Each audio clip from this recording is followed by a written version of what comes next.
are my obsession.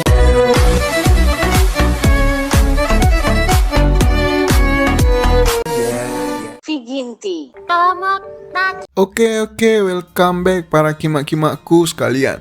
Kembali lagi di channel Viginti. Kali ini kita akan masuk ke light novel yang baru, yaitu Sentoin Haken Shimasu volume yang ketiga, atau bisa dibilang lanjutan dari animenya. Sebelum ke pembahasannya, aku mau bilang big thanks lah sama kalian ya Kima. Karena berkat dan bantuan kalian, dan mungkin kebanyakan kalian pengangguran semua, jadinya channel kita ini udah tembus 100 subscriber. Makasih kali lah ya Kima. Kedepannya semoga channel kecil kita ini makin berkembang lah ya, dan tentunya juga kalian semakin terhibur. Oke, nggak usah sok drama janji manis, kita langsung masuk ke pembahasannya. Sekarang kita masuk ke chapter 1 dengan judul Festival Undead. Dilanjutkan setelah Rokugo dan Alice melepaskan Destroyer dan menggunakannya untuk melawan Russell di episode terakhir animenya. Kemudian, Lilith memarahi Rokugo karena sudah menggunakan salah satu alat tempur terbaik dari organisasi mereka, yaitu Destroyer. Lilith berkata kepada Rokugo kalau situasi mereka di bumi sekarang juga sedang berada dalam pertempuran sengit, sehingga mereka juga membutuhkan kekuatan Destroyer. Namun, Rokugo membalas dengan berkata kalau situasinya juga sangat mendesak, sehingga ia terpaksa menteleportasi Destroyer dan menggunakannya, atau lebih tepatnya Alice lah yang mengendarai Destroyer. Lilith berkata sebagai hukumannya, poin kejahatan Rokugo sudah dibuat minus, sehingga Rokugo tidak bisa menteleportasi senjata lagi sampai poin kejahatannya kembali normal. Kemudian Lilith juga bertanya soal kemajuan misi Rokugo dalam membangun markas di planet tersebut. Kalau kalian masih ingat ya Kima, di awal episodenya itu, atau tepatnya episode 1 pada animenya itu, Rokugo dikirim ke planet tersebut dengan misi awal, yaitu untuk membangun markas di sana. Ya, biarpun sampai animenya selesai, misi tersebut belum juga diselesaikan dan bahkan belum dikerjakan oleh Rokugo sedikit pun. Lilith kemudian berkata kalau ke depannya Rokugo hanya diizinkan menggunakan poin kejahatan untuk proses pembangunan markas, dan itu pun kalau poinnya cukup. Oke, kemudian dilanjutkan di kerajaan Grace, tepatnya di mana Rokugo dan kawan-kawan berada. Russell sekarang sudah menjadi tahanan di kerajaan Grace setelah dikalahkan oleh Alice di pertempuran sebelumnya. Ia dibawa ke kerajaan Grace untuk memproduksi air di sana menggunakan sihirnya. Russell bekerja sebagai maid untuk organisasi Kisaragi di bawah pemerintahan manusia macan, atau kita sebut aja namanya Tora ya. Tora sangat menyukai semua hal-hal yang imut, terlepas itu laki-laki atau bukan. Sehingga ia sangat suka mengintip pakaian dalam Russell saat ia mengenakan pakaian maid. Hal itu membuat Russell mau tidak mau harus mengikuti perintahnya. Kemudian, pada saat Tora masih mencoba untuk mengintip Russell, tiba-tiba Rose datang dan berkata kalau Rokugo diminta oleh Grimm agar segera datang ke kastil. Rose berkata kalau Grimm ingin dibelikan sebuah boneka binatang. Rokugo yang tidak mengerti apa maksud dari permintaan tersebut pun langsung pergi ke kastil bersama yang lainnya. Pada saat dalam perjalanan ke kastil, Rokugo sempat bertanya kepada Rose apakah ia tidak ingin menanyakan soal rasnya, yaitu Chimera, kepada Russell, yang dimana Russell juga satu ras dengan Rose. Kalau kalian ingat juga, di animenya Rose juga ada bilang kalau ia ingin tahu mengenai identitas dirinya yang merupakan ras Chimera. Namun, Rose membalas dengan berkata kalau sekarang ia jadi takut untuk mengetahui identitas dirinya, dikarenakan ia melihat Russell sangat membenci manusia, sehingga Rose takut tidak dapat menjalani kehidupannya seperti sekarang jika ia tahu mengenai identitas dirinya nantinya. Rokugo yang melihat wajah Rose yang tiba-tiba murung pun langsung mengalihkan topik pembicaraan. Kemudian setelah beberapa saat perjalanan, Rokugo dan kawan-kawan pun tiba di kastil, tepatnya di barak atau tempat pelatihan. Di situ sudah ada Grimm yang sedang menempelkan sesuatu yang mirip seperti uang kertas di atas boneka tanah yang sudah ia buat. Grimm berkata kalau ia sedang menyegel roh jahat dan ia membutuhkan boneka binatang sebagai wadah untuk roh jahat tersebut. Rokugo pun memberikan sebuah boneka maskot yang dapat berbicara dari organisasi Kisaragi. Akan tetapi, Grimm menolak boneka tersebut. Grimm berkata kalau boneka tersebut menjijikkan. Ia ingin boneka binatang yang imut agar tidak seram pada saat dimasukkan roh jahat ke dalamnya. Tiba-tiba boneka tanah yang sudah dibuat Grimm tadi bergerak dan meledak. Grimm berkata kalau festival Undead sudah dimulai. Festival Undead merupakan festival yang diadakan setiap tahun untuk menyambut leluhur yang sudah meninggal. sehingga harus disiapkan sebuah wadah untuk menampung roh-roh tersebut. Itulah alasan mengapa Grimm meminta boneka binatang. Grimm berkata kalau ia yang merupakan uskup agung dari Genalit diberikan tugas untuk bertanggung jawab pada festival undead.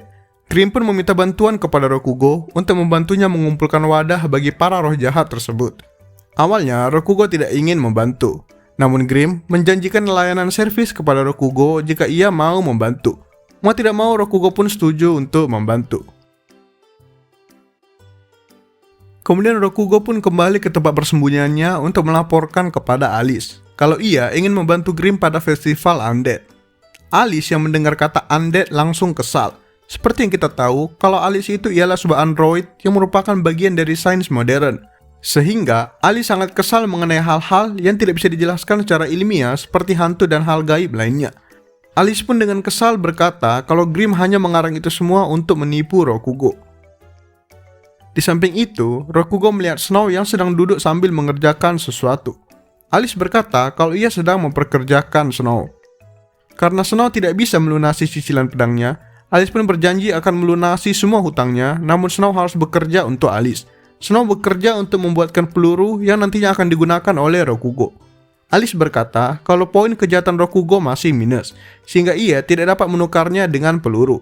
Itu sebabnya Alice menyuruh Snow untuk membuat peluru. Kemudian dilanjutkan kembali dengan pencarian wadah untuk roh jahat. Rokugo, Rose, dan Grimm pergi ke hutan roh jahat untuk mencari tanaman yang dapat menahan roh jahat tersebut. Awalnya, Rokugo dan Rose tidak ingin pergi ke hutan itu lagi, mengingat mereka pernah berjumpa dengan Moke-Moke dan Sepopochi di sana. Namun Grimm berkata kalau ia tidak bisa pergi ke sana sendirian, dikarenakan ia takut diserang oleh suku pedalaman di hutan tersebut. Grimm pun protes bagaimana bisa Rokugo meninggalkan bawahannya sendirian pergi ke hutan. Kemudian sesampainya mereka di hutan roh jahat, mereka langsung berhadapan dengan Mupyoko-Pyoko. Ya, kita anggaplah ini saudara jauh dari Moke-Moke atau Sepopochi lah ya, Kima. Kemudian Rokugo langsung memerintahkan Rose untuk menangkap Mupyoko-Pyoko dan memakannya. Namun langsung dihentikan oleh Grimm. Grimm berkata kalau Mupyoko-Pyoko akan meledak di perut pada saat kita memakannya. Namun Rokugo seperti biasa tidak peduli dengan hal itu. Ia hanya ingin makan dan langsung segera pulang. Grimm kembali menahan Rokugo dan berkata kalau akan sangat berbahaya jika mereka tidak mendapatkan tanaman yang mereka cari. Namun Rokugo tetap tidak peduli dengan hal tersebut. Grimm pun terpaksa melakukan rencana jahatnya. Ia berkata kalau Rokugo tidak ingin membantunya, maka ia akan membuat Rokugo menjadi impoten seperti yang pernah dilakukannya kepada pangeran di negara tetangga Toris. Rokugo pun tidak terima dengan perkataan Grimm tadi. Rokugo berkata bagaimana bisa Grimm berani mengancam organisasi jahat Kisaragi. Rokugo pun mengancam balik kalau ia akan memperkosa Grimm sampai Grimm mencabut kutukan impotennya. Kemudian setelah cukup lama bertengkar, mereka pun melanjutkan perjalanan ke dalam hutan roh jahat. Grimm menunjukkan beberapa tanaman yang harus mereka bawa, namun Grimm tidak mau membantu. Grimm berkata kalau ia hanyalah seorang gadis lemah berkursi roda sehingga sulit untuk bekerja.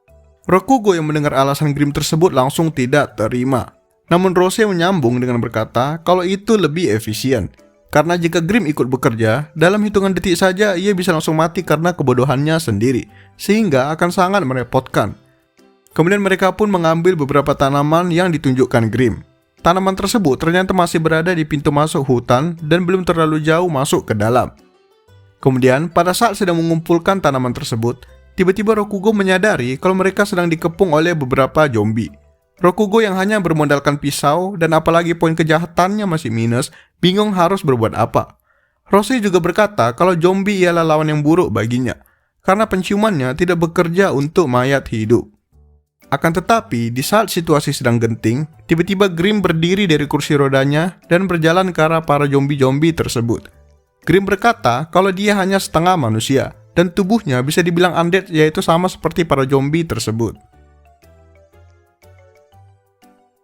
Grimm berkata kalau ia adalah seorang idola di kalangan para undead, sehingga akan mudah untuk membujuk mereka. Namun yang terjadi malah sebaliknya. Para undead tadi malah menyerang Grimm hingga terpental ke tanah. Namun Grimm tidak menyerah, ia kembali menggunakan sihirnya. Dari tanah tempat Grimm berdiri, muncul lingkaran sihir biru dan sebuah cahaya biru turun dari langit. Para zombie tadi pun langsung terjatuh seketika tergeletak di tanah. Para zombie tadi berhasil dimusnahkan. Begitu juga dengan Grim. Ia kembali mati karena terkena sihirnya sendiri. Rokugo yang melihat kejadian tersebut pun heran bagaimana bisa Grim bunuh diri karena sihirnya sendiri. Kemudian Rokugo dan Rose pun seperti biasa pergi ke goa untuk melakukan ritual pembangkitan Grim. Mereka menggunakan semua barang yang mereka punya untuk dijadikan persembahan ritual. Setelah persembahan mereka hilang, atau dengan kata lain sudah diambil oleh dewanya Grim yaitu Genalit, badan Grim pun langsung berdenyut. Awalnya, Rokugo dan Rose berpikir kalau Grim sudah sepenuhnya bangkit. Namun yang terjadi ialah Grim hanya berbicara sendiri sambil menggerakkan tubuhnya persis seperti orang yang sedang bermimpi buruk. Di situ Rokugo pun sadar kalau Grim belum sepenuhnya bangkit. Kemudian Rose pun pergi membawa badan Grim ke bara atau tempat pelatihan, sedangkan Rokugo pergi ke kastil. Pada saat hendak memasuki kastil, Rokugo melihat ada dua penjaga di gerbang utama. Rokugo pun memilih jalan memutar dan kemudian memanjat tembok agar bisa masuk. Pada saat sedang memanjat, Rokugo memperhatikan ada beberapa anjing penjaga yang berkeliaran di halaman kastil. Rokugo pun mengeluarkan botol berisi air kencing Tora yang sudah ia minta sebelumnya. Rokugo pun melemparkan botol tersebut untuk mengelabui penciuman anjing penjaga tadi. Setelah memasuki halaman kastil, Rokugo pun memanjat ke lantai atas kastil dan diam-diam masuk ke kamar Putri Tilis. Rokugo pun menjumpai Tilis yang sedang tidur di atas tempat tidurnya. Rokugo pun segera melepas pakaian tempurnya dan melakukan squat jump tepat di samping tempat tidur Tilis. Hal itu dilakukan Rokugo untuk mendapatkan poin kejahatan yang banyak, dikarenakan kejahatan yang dilakukannya cukup berat, yaitu menerobos masuk ke kamar wanita sambil telanjang. Kemudian setelah kembali dari kastil dan mendapatkan poin kejahatan cukup banyak, Rokugo pun memutuskan untuk pulang ke tempat persembunyian. Setelah sampai, ia melihat Snow yang masih bekerja untuk membuat peluru. Alice pun tiba-tiba datang dan berkata, kalau biarpun Snow itu orang yang bodoh, namun ia mengerti dan mau bekerja keras demi uang. Kemudian Alice melanjutkan dengan berkata, kalau sudah saatnya mereka melaksanakan rencana pembuatan markas atau benteng. Alice berkata, kalau nanti benteng mereka sudah jadi, mereka akan lanjut untuk menginvasi planet tersebut. Alice berkata, kalau mereka harus meninggalkan tempat persembunyian mereka saat ini dan pindah ke benteng. Seketika itu juga tempat persembunyian mereka meledak. Oke, kemudian kita masuk ke chapter 2 dengan judul pengembangan lahan.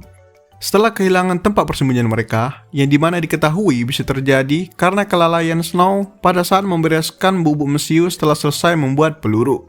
Snow berkata kalau ia lupa membersihkan bubuk mesiu dan kebetulan saat itu ia membawa pedang Flamejammer 2 miliknya, yang dibelinya dari tempat kerjanya. Ledakan karena api yang menyambar bubuk mesiu tersebut pun terjadi sehingga Rokugo dan Alice kehilangan tempat persembunyian mereka. Setelah itu, mereka pergi ke wilayah Kisaragi yang berdekatan dengan hutan besar roh jahat. Mereka memutuskan untuk membangun tenda dan bermalam di sana. Snow berkata kalau ia ingin menumpang bersama mereka, dikarenakan ia telah diusir dari rumahnya karena tidak membayar uang sewa. Snow juga berkata kalau pedang Flamejammer 2 miliknya juga sudah ikut meledak bersama dengan tempat persembunyian. Padahal pedang tersebut masih belum lunas. Alice pun berkata kepada Snow kalau ia bersedia akan memberikan pinjaman berapapun kepada Snow untuk membeli pedang Flamejammer ketiga miliknya. Snow pun berterima kasih sekaligus bersujud di depan Alice. Rokugo yang memperhatikan itu sadar kalau Alice sengaja membiarkan Snow terlilit hutang besar kepadanya agar Snow bisa ia kendalikan. Kemudian setelah itu mereka memulai pembangunan bentengnya di dekat hutan besar roh jahat. Rokugo lah yang memimpin operasi tersebut. Russell juga ikut membantu operasi tersebut karena disuruh oleh Tora. Awalnya Russell tidak ingin ikut membantu. Russell berkata kalau ia hanya ingin menuruti perintah dari orang yang lebih kuat darinya. Mengingat Tora lebih kuat darinya, itulah mengapa ia patuh dengan perintah Tora. Mendengar ucapan sombong dari Russell, Rokugo pun memberikan ia julukan seorang crossdress yang senang kancutnya diintip. Julukan tersebut didapat Rokugo karena sering melihat Tora yang sedang mengintip kancak Russell saat sedang berpakaian maid. Snow dan Rose yang mendengar julukan Russell tersebut pun mulai sedikit jijik dan mulai menjauhi Russell. Kemudian, pada saat semuanya sedang bekerja dalam pembangunan benteng atau markas persembunyian baru, tiba-tiba terdengar suara dari arah hutan roh jahat. Suara tersebut berasal dari Russell yang terkena ledakan. Russell terkena ledakan oleh Mu-Pyoko-Pyoko yang meledakkan diri. Karena benteng mereka dibangun di dekat hutan roh jahat, otomatis akan sering terjadi serangan dari makhluk atau monster dari dalam hutan. Kemudian, Alice langsung bersedia dengan shotgunnya, begitu juga dengan Rokugo dan kawan-kawan. Saat sedang mencoba melawan Mu-Pyoko-Pyoko, tiba-tiba kawanan Moke-Moke datang menyerang secara bersamaan. Tak hanya Moke-Moke, sekumpulan Usupopochi juga ikut datang menyerang dari dalam hutan. Rokugo yang melihat situasi ini heran, bagaimana bisa para monster langsung menyerbu hanya karena mereka membangun sebuah benteng di dekat hutan. Kemudian Alice berkata kalau di belakang para monster ada suku Kachiwari. Merekalah yang menggiring para monster dari dalam hutan roh jahat sebagai bentuk pertahanan wilayah mereka. Rokugo langsung protes kepada Alice. Rokugo berkata, seandainya pun benteng mereka jadi, namun buat apa kalau setiap harinya mereka akan diserang oleh para monster? Alice membalas dengan mengatakan kalau membangun markas di dekat hutan akan membantu dalam mendapatkan objek penelitian yang nantinya dapat ditukar menjadi poin kejahatan. Alice berkata kalau setiap harinya mereka akan sangat sibuk dan Rokugo harus bekerja keras jika ia ingin kembali ke bumi secepatnya. Mendengar itu, mau tak mau Rokugo pun hanya bisa bekerja dan tidak bisa protes.